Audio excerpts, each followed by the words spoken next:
Hello wrestling fans, I'm Tom Collihue and this is today's WWE Raw review.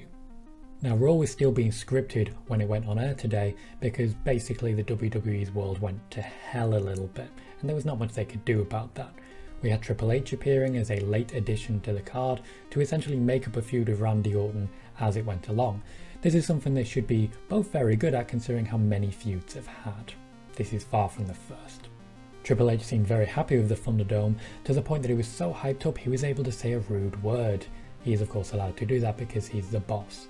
What I will say about the Thunderdome though is they may have sweetened the audio a little tiny bit too much. Lacey Evans is hot for Ric Flair and Charlotte is not happy about it. It is nice to see Lacey Evans with a storyline again. It has been a bit of a while.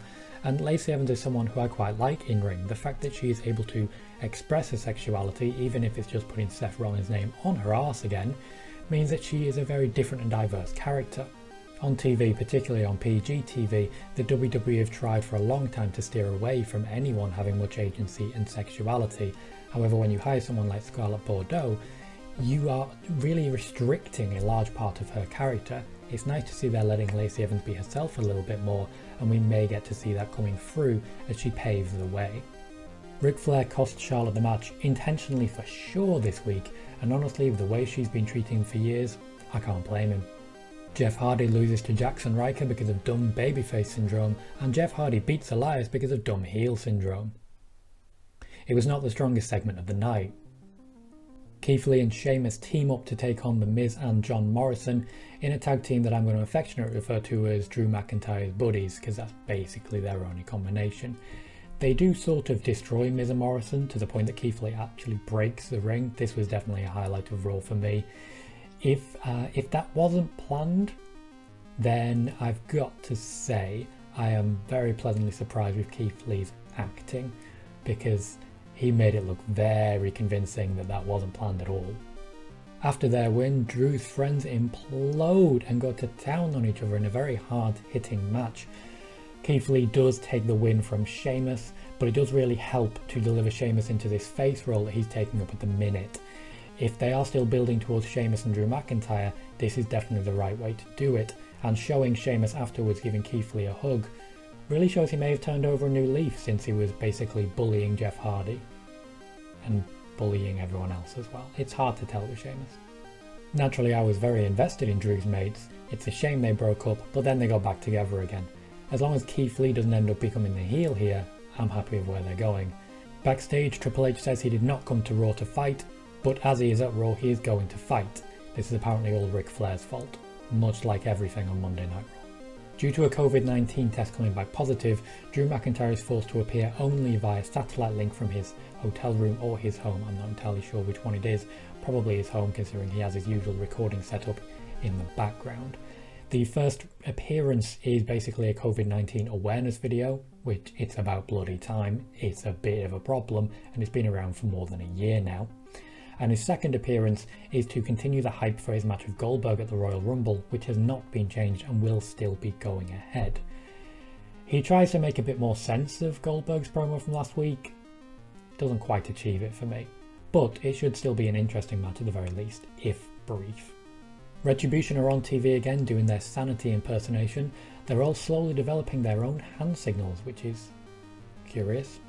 They will be taking on, or at least T-Bar will be taking on Xavier Woods. Kofi Kingston has a jaw injury, so it's basically Xavier Woods on his own as the only representative of the New Day left on Raw. It is likely he's going to vanish off TV for a little bit, and I think that's a real shame, but in the meantime, T-Bar beats the hell out of him. Matt Riddle gets a United States Championship opportunity and gets mauled for his efforts.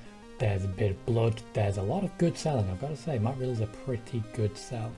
He looks like coming back briefly, gets a couple of moonsaults in, tries one that could be a botch if not for the fact that Bobby Lashley is ridiculously strong, and takes the loss after tapping out for about 12 minutes without the ref catching it. Curiously, he then decides to challenge MVP, and though he does start to look good in that, Bobby Lashley says no. Guessing there's going to be a US title match at the Royal Rumble then. As an aside, MVP wrestles in a suit, which is cool.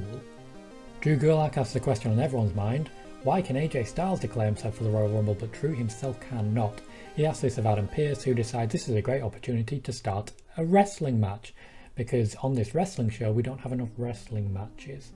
The match is between Drew Gulak and AJ Styles. If Gulak wins, he gets to be in the Royal Rumble. He does not win, but it's a pretty good match, I've got to say. Drew Gulak seems to realise that he doesn't have a lot of time to really get himself over here, and AJ Styles seems more than happy to sell pretty hard early on before coming back and winning pretty much clean. Omos is sort of involved, but not really. This is a clean win. Tension is teased between Shayna Baszler and Nia Jax in their defeat of Mandy Rose and Dana Brooke. Not much else to write about this one, it was fairly standard. Keith Lee tries to talk himself into the main event, but Triple H is having none of it. Triple H will be facing Randy Orton after a succession of breaks, as is the usual want. Triple H says he made this mess and he'll be the one to clean it up. He may be talking about Randy Orton's career, which isn't a mess, but Triple H can certainly take credit for it. The main event starts with only 5 minutes left of Raw, which is how we know we're going to be getting a 30-minute masterclass. When's the last time we saw a Triple H match that didn't last at least 40 minutes? I was surprised. It's brief and it's bloody and it involves more fire than I expected. Triple H at some point, when sort of in charge of the match, retrieves his sledgehammer from under the ring, where it has been since his last match. After all, we know that whenever the WWE set up a ring, they always make sure to put a sledgehammer there just in case. This is also the time that Tom Phillips decides to mention Alexa Bliss, and that's when it all goes to hell. The lights shut down, it looks like the Fiend may be reappearing, but instead it is Alexa Bliss after Triple H's sledgehammer randomly set on fire. Yes, the camera hid his hands.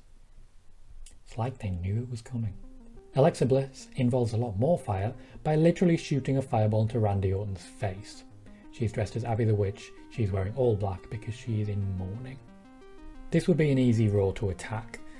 With Drew McIntyre being out due to COVID and potentially other people being out due to COVID, the WWE basically had to rewrite it all at the last minute, and were in fact still rewriting it when the show started. With that in mind, I think they did okay, but the show still lacked spark. It still lacked that bit of life. There wasn't really much in the way of storyline development, there wasn't much they could do, but still they could have done a bit more with Hardy and Elias. They could have done a bit more with Lashley and Riddle, even though they did give them their moments, and I feel they could have done something a bit bigger with Jax and Baszler, even though we did see some advancement with Evans and Charlotte. While I'm a big fan of everything happening with Alexa Bliss and Randy Orton at the minute, the actual championship scenes all across the board aren't seeing much development.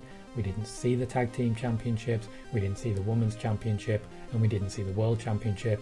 That at least was out of their control. All of them may have been, to be fair. We can't know. Considering how late some of the writing came, the WWE was still able to put together a show, even if some of the decision making left me a little bit confused. For me, the highlight was AJ Styles and Drew Gulak, and I suggest people go watch that, because after all it'll only take about 5 minutes out of your day. Why the matches were so short when they needed to fill time, I have no idea. Let me know what you thought of Raw down in the comments. Remember to like and share the video. I have been Tom Colhue, and thank you for watching.